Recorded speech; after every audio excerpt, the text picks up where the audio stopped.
香港周融 Robert Chow 以資深傳媒人嘅經驗，以獨到嘅觀點同大家分享對時政嘅睇法，絕對值得一睇。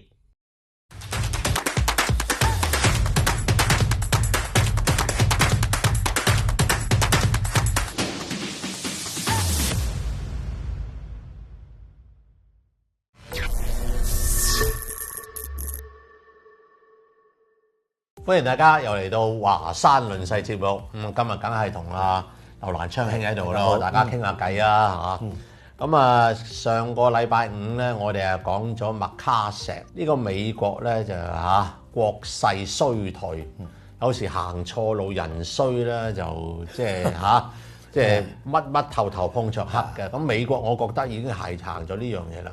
咁另外一個國家我想同大家講嘅咧係咩咧？英國。英國咧，亦都係即係做咗件大錯事。呢個大錯事，如果即係大家即係可能喺30年、40年後再睇翻即係呢個世界大勢咧，邊個國家衰退咗個理由係乜嘢嘢咧？可能真正睇到咧，英國衰退嘅理由咧就真係脫咗歐，自己離開咗即係啲歐盟呢樣嘢。咁所以咧即係最近咧就有一個即係全國重回遊行啊！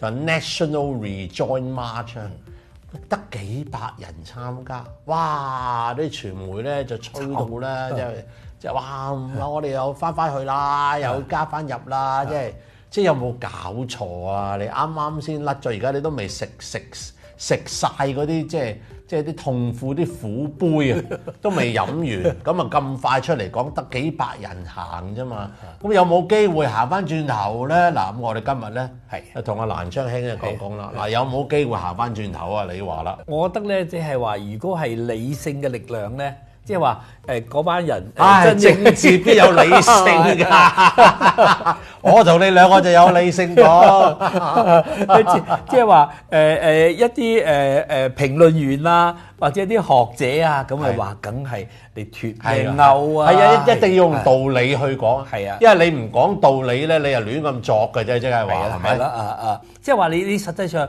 你脫歐，你得到咩好處？即係話你少咗當時就話啲移民啊嗰啲負擔，但係你失去咗係成個歐洲嘅一體化嘛。係。咁而家你就想辦法話遊行呢個係一個，另外咧就係想其他嘅辦法喺科技合作啊，或者其他合作啊，或者係其他等等方面咧，就去呢個補救。但係補唔補救到咧？其實我覺得咧，即係話。呢一個咧就真正係要有一個好有呢個魅力嘅領導者嘅先能夠推動到，又要揾多個要揾多印度人，印度人真係唔得，真係要揾咩唔得啊？大佬，英國有救啊，靠印度人㗎咋？美國將來都係，美國將來哈里斯又係呢個何錦麗又係有印度嘅血統啊，所以即係將來哇，印度人真係犀利嚇！但係你而家睇翻，你而家英國你咁樣行落去，即係。真係呢個勢啊！呢個勢，即係你行錯一步，呢一步咧唔係話呢個係細步，即係好多人講，即係所有嘅領導人講國家拐點係即係一個 turning point 啊！即係話唔好犯重大嘅戰略錯誤。我覺得呢個就係重大嘅戰略錯誤。重大戰略錯誤啊！嗱，今次咧有啲數字咧，即係大家。睇報紙咁，即係數啲數字出嚟，哇！而家咧就做咗個即係民調啦，民調出到嚟嘅咧數字好啱啊，有2/3嘅即係受訪者咧就支持咧重新去即係公投咧，就去加翻入去呢個歐盟咁啊！哇，好犀利啊！大家講啊，好吧，咁啊可能又係得嗰1000幾百人啦，係咪啊？即係嗰度啦。咁啊，但係冇嘢嗱，我哋咧又要即係一定要睇細節嘅。魔鬼就活在細節之中。咁啊點樣咧？就話咧，原來咧有22% 嘅人咧就話即刻應該馬上再公投，參加即係再舉行公投。有24% 咧就話咧5年內先做，11% 咧就話咧10年內先做，4% 咧就20年先做。咁啊〜唔再公投嘅咧，就由32%咧，就跌到24%。咁你覺得哇，即係支持公投嘅人好多啦，係咪？咁係咪就會做咧？咁個民意調查咧係冇講到一樣咧，就係如果問呢條問題咧，應該有3樣嘢，你贊成、你反對定我唔知。佢冇咗我唔知呢樣嘢。即係如果你有贊成、反對同我唔知咧，可能整個即係環境係完全唔同。係大部分可能啫，係咩？係衰喎，但係我唔係好知道喎。我唔係知而家係咪即刻要入翻喎。好啦，咁如果你咁樣睇之下咧，就發覺咧，即係基本上咧，英國咧，即係對呢個即係話重新入歐呢樣嘢咧，係基本上係冇可能發生。個理由點解咧？因為首先即係用我嘅例子嚟講先啦。你2個細路有3個細路，咁啊父母老豆老母就打大交，就非常醜惡嘅離婚咗之後，咪打大交又真係出刀出拳頭，乜都打完啦，打一大餐，咁啊離咗婚啦。咁啲細路就自己坐翻埋喺度傾就話，不如老豆老母翻嚟啊！我有翻老豆有老母好啊！你想啫，你點可能影響到你老豆老母會唔會翻入？即係翻轉頭啊！冇可能啦，係嘛？即係所以即係喺而家咧，即係我覺得咧，係啲傳媒喺度吹嘅啫。即係呢個咁大嘅課題咧，即係第一有幾樣嘢，我哋用道理嚟講先。第一，法國同德國想唔想你翻嚟先？有個講法就話咧，自從英國退出咗之後咧。法國同德國咧就 very happy， 點解 very happy？ 好爽，因為冇咗英國嗰紮議員喺度嘰嘰格格喺度成日喺度，即係冇咗佢哋，佢覺得做嘢咧係快晒好多，即係完全好 happy 啊！冇咗佢。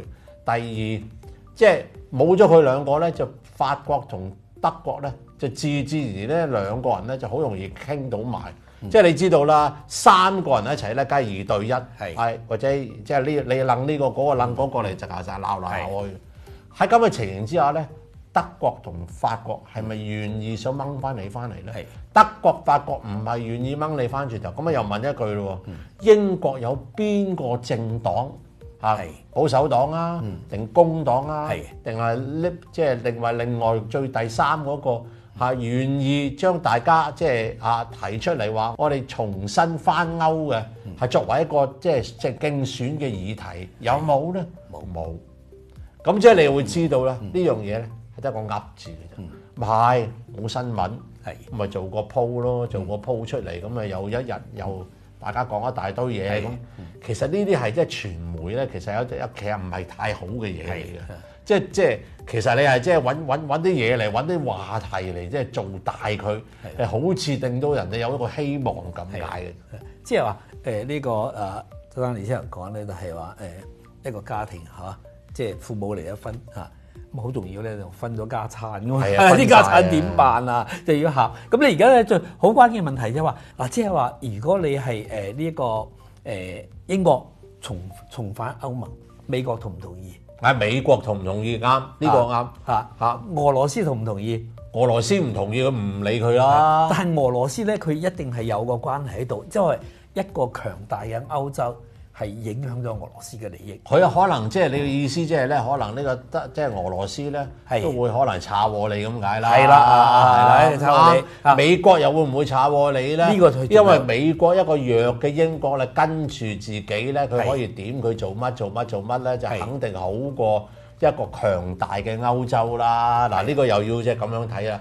大細咧就係一個弱嘅歐洲咧，就好過一個強嘅歐洲。喺美國嚟講，係啦，即係話你可以睇到戴卓爾之後，所有嘅英國英國嘅領導人咧，一個弱雞過一個。係咁弱雞到咩程度咧？即係話而家你脫離咗呢個離開歐盟之後咧，英國人提出新嘅口號叫做咩啊？入亞。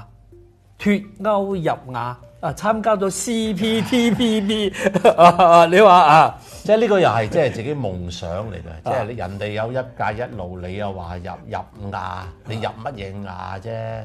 你即係睇睇啦，而家印度就嚟即係投票啊，即係投票話即係咪改名添啊 India 都唔要，因為你睇下即係大家去殖民地化嗰個咧，喺亞洲咧應該係風行中啊。係，即係你而家你英國仲話要去入嚟亞洲係嘛？參加 CPTPP 實際上就係一個空架子，冇咩用嘅係嘛？就你實際上你而家英國你個 GDP 你都輸咗俾印度。你喺亞洲跌咗輸咗好多，你根本就冇呢個發言權。咁你只不過咧就係被美國去利用幫澳洲又搞一個3個純種白人嘅一個聯盟，再加埋咧又要搞一個幫印度幫日本再搞一個4方嘅協議。即係實際上咧，你英國嚟亞洲咧就係俾美國作為美國嘅一個工具，冇用啊！你即係我覺得即係有時即係人係時講運水啊，即係英國嘅國運咧。老實講，你由即係17世紀、18世紀一直係旺到20世紀，打完第2次世界大戰之後咧，就即係一蹶不振咁啊！到今時今日，再仲要脫埋歐，本來有個機會咧，即係你可以係即係鼎足三立嘅。咁你又自己散埋佢，咁我都覺得好即係好得意嘅，睇到即係英國嗰度講話，我哋而家咧就即係又啱咧攞咗呢個即係 AUKUS， 即係 AUKUS 即係你澳洲嗰個40億美元嘅核能潛艇 contract 會即係請5000人，但係大家就好似話聲喎，話哇你有冇搞錯啊？即係仲要抌咁多錢出嚟，即係做軍備啊！我哋冇晒水啦，啲人啊，個個好窮啊，乜啊咁，即係英國人啊。但係你冇忘記一樣啊，出錢嗰個係澳洲啊。咁啊，最近咧，即係你人哋出錢，你咪可以有嘢做啦。但係佢冇嘅時候，你咪睇下咯。你架伊麗莎白皇后號開咗出去啦，有冇飛機喺上邊啊？冇，點解啊？因為我冇錢買飛機啊嘛。咁你話俾我聽啦咁冇錢買飛機，我起個航空母艦嚟把鬼咩？即係再加上咧，即係英國方面軍方咧，而家有亂咁噏嘢啊！國防部長話：喂，我哋英國嘅教官咧要派駐到去烏克蘭。一講完咧，人哋梅德韋傑夫話：喂，如果你嚟咧，我即刻要做你做你啊，做你聲，我知你邊度，我打你咁我打你。辛偉誠咧即刻就話：喂，冇呢回事。唔係啊，唔係咁快，有排啊，有排。所以我覺得，即係英國而家嗰個領導人真係嗰個水準咧，或者佢係知道呢啲嘢係錯嘅，但係美國指住佢要佢做。咁佢不得不做。唔係啊，我諗呢個世界都係一樣嘢，你即係有盛極必衰，咁你衰咧，淨係有一段好長嘅時間。我哋睇翻歷史都話俾我哋聽啦，你一啲大國強國強完之後衰落咧，係可能係幾個世紀後都會。威尼斯唔威咩？又曾經好威嘅喎，係嘛？咁你講下你譬如 Belgium 咁，你話即係比利時咁曾經。喺非洲個皇帝自己有個即係殖民地嘅喎，係佢自己私人嘅地方嘅喎，即係你要睇翻嗰樣嘢咧，就唔係或者大家想象中咧咁容易咧，即係你反轉頭，因為你當年有嘅嘢即係你而家可能都已經冇你英國海軍好巴閉，咁而家英國海軍係乜嘢啫？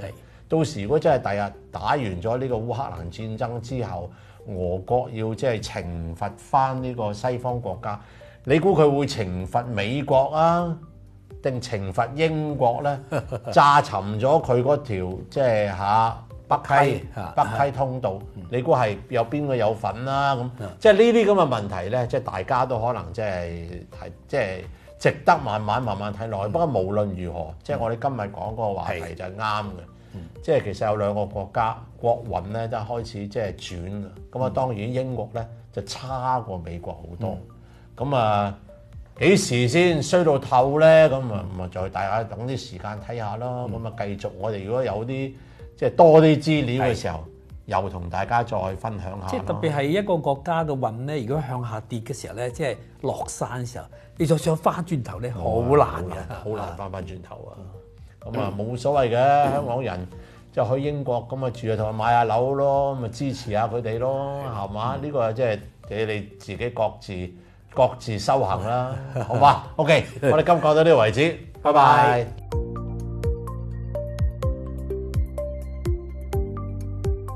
睇完片點少得點讚、關注同分享，簡單幾個步驟，我哋就可以感受到大家嘅支持。